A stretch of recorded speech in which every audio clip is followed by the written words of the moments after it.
able to get the heals off, but this fight's still going to continue, DK.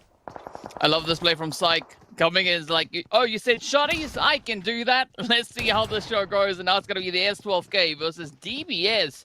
Icy and Psych trying to set all their differences here. Who's going to be the one to survive the play, though? Oh, Navi, come on. You can clutch a little bit of something here. They're already sitting on those 4 eliminations. Falcons, though, on a very comfortable 7.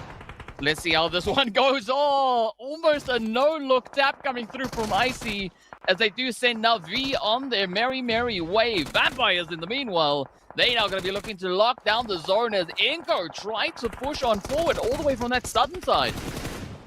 Inko is trying to make that push. The good thing about Vampire Esports, they were holding up so much ground that they could end up surprising Inko Gaming here with some of the off angles, and that's exactly what ended up happening, having to force Inko Gaming to just push back down.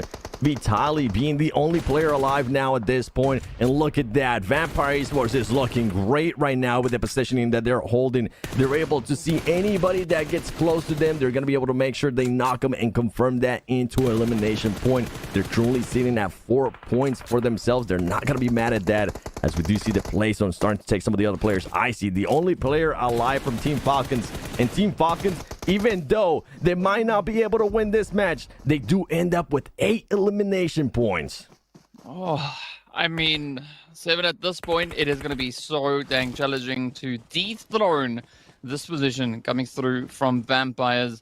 As we can see, they still rocking a full squad, a full piece. I mean, what a presence. Effortless throw down onto the side of the Euphoria, as it is now, well, the Death Wolves going toe-to-toe, head-to-head with the Vampires. Both teams, they've had their plays. They've had some amazing performances. Each of them now going to be looking to secure the finish here for themselves. It is going to be a 3v4. I think 7 at this point, it is looking pretty good on the Vampire Esports side.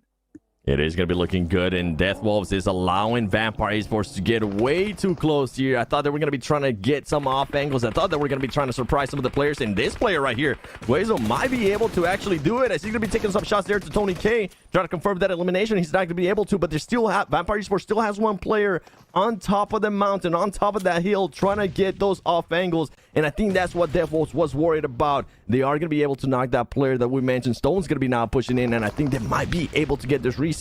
They're not going to be able to. Newsy gets knocked as well. It went from looking so well to Vampire Esports that now they're going to be trading back and forth, and guess what? It's going to turn into a 2v1. It's Obscure from Dead Wolves is the only player alive, and you have Schweppes there at the top trying to see if he can possibly get those shots, and guess what? Nobody's going to doubt that, as Vampire Esports go back-to-back wins in San Haakon, back-to-back days, ladies and gentlemen. We just need to start seeing this out of Vampire Esports in some of the other maps, in Erangel, in Miramar, but that is